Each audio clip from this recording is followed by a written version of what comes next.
You clicked on this video because you want to know how to get stronger and more mobile wrists, and I got you.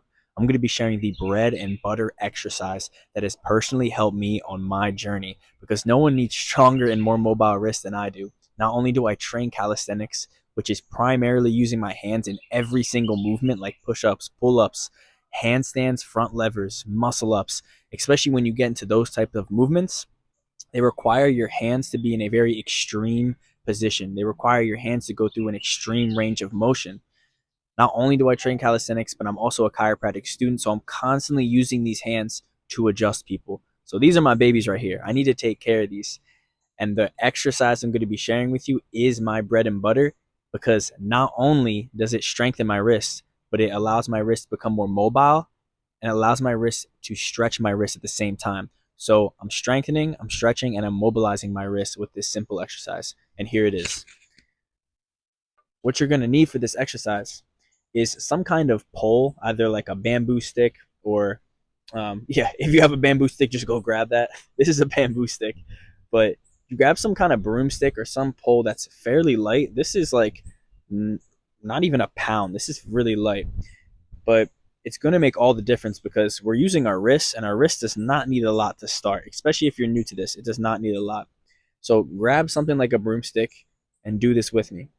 Okay, so the setup for the exercise is I'm going to grab, personally, I will grab the bottom of this pole that I have. If you're just starting out, it might be a little too hard to grab the bottom of this. So you're going to grab, like choke up on the pole, and you're going to grab like a quarter of a way up or about halfway on the pole to start. What you're going to do is you're going to pin your elbow by your side, okay? And with my elbow by my side, I'm going to go through the first range of motion. So there's 4 range of motions that your wrist can go through. You have ulnar deviation, radial deviation, and you have supination and pronation. So we need to strengthen, mobilize, and stretch our wrists through these ranges. So the first one I'm going to be doing is pronation, okay? So elbows pinned by the side.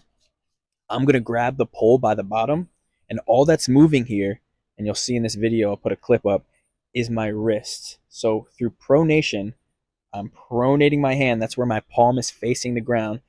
And all I'm doing is I'm going slow, keeping the pole as sturdy, as still as I can. And now my wrist is starting to, that palm's starting to face the floor here. And once the top of that pole or whatever you're using hits the bottom of the floor, then you do the hard part, which is coming up to the top of back to the starting position. So I'm just right here going in this little pronation pattern. So I'm going to show the camera here. So literally just going all the way up. Obviously, I'm not doing it correctly because I'm in a small space here, but pronating the wrist so the palm is facing to the ground, okay? Then you come back to the starting point. The other way would be supinating the wrist. Palm is facing the sky. You do the same thing. Okay, obviously you can see how it's a lot harder when I have the hand on the bottom of the pole compared to when I choke up. There's not a lot of a weight distribution. I literally take out a lot of the weight distribution for this. So this is great. If you can grab like a even like a heavier pole or something, you can like progress over time by doing this. So elbows always by the side, and I want you guys, even though you're using your forearm in this movement, I want you to still like be intentional with your wrist. Like, okay, I'm just using my wrist here. Because the more you can focus in on, you can even close your eyes, focus in on using your wrist, that's where the most impact is going to be. So in that supination pattern, my palm is facing the sky now. It's facing above. And I want that top of that pole to touch the floor. And then once it touches the floor, now is the hard part where I actually physically have to like pull and push it back up. Would that be a push or a pull? I guess that'd be like a pull. You'd be pulling it back up to the top, to the starting point there. Okay. And then the last two are ulnar and radial deviation. So for the first one, again, I'm going to be grabbing the pole at the end. That's just preference for me. You can grab it in the middle, elbows by the side. All I'm doing here is I'm leaning. Now I'm just tipping the pole forward. I'm tipping the pole forward until the top of the pole hits the bottom of the floor. Now once it hits the bottom of the floor, that's the hard part, is where I have to actually pull it all the way back towards the starting point. This one is actually kind of difficult. So this one right here is radial deviation, okay? This one's radial deviation. So radial deviation, you're going to feel a lot of a stretch from your thumb all the way up, kind of like the lateral part of your forearm. It's because I guarantee you, you'll feel a stretch in this. And if you do it correctly, you'll feel a stretch. A lot of us do not put our wrists in this extreme position. So if it's too much, and don't get so attached to getting the top of the pole to the bottom of the floor, that's okay. Just go to your range. You might even just go midway. Just go midway if that's enough for you. Literally just progress at your own pace.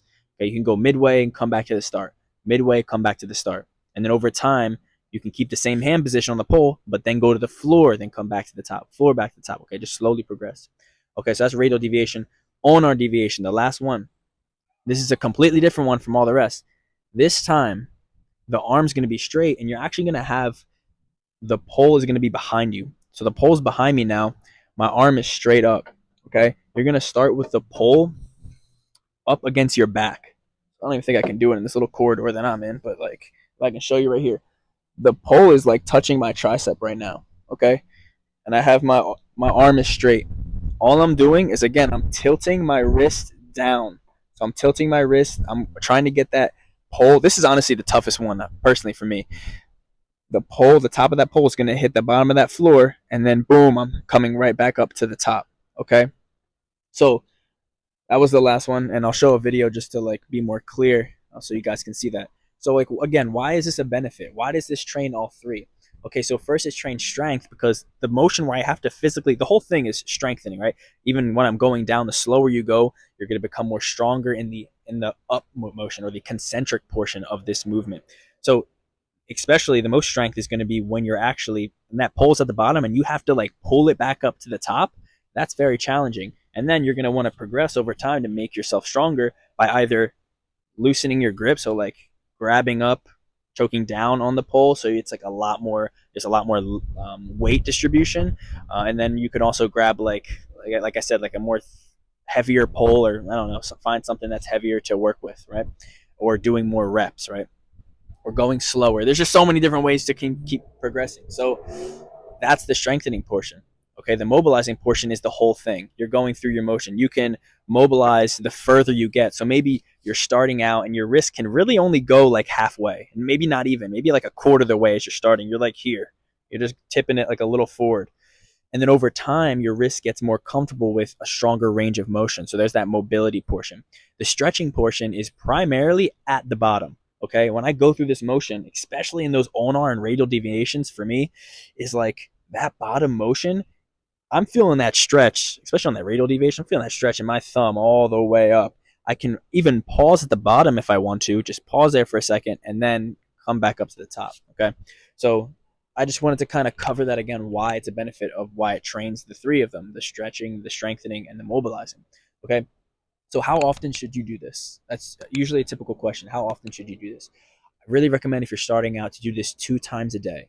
Okay, and this is perfect because you don't need to go to a gym. You can literally just fit this in. You literally just grab a pole and wake up in the morning, start your morning routine with it. And it takes like 2 to 5 minutes. Do it in the evening. Okay, do it at night before you go to bed. Morning and night is a very easy way. You can also just implement it into your workout routine. It's a very easy way to do. 2 times a day, and to do at least 5 to 10 reps on each rotation. Okay, 5 to 10 reps on each rotation, taking your time. Every single day. Every single day.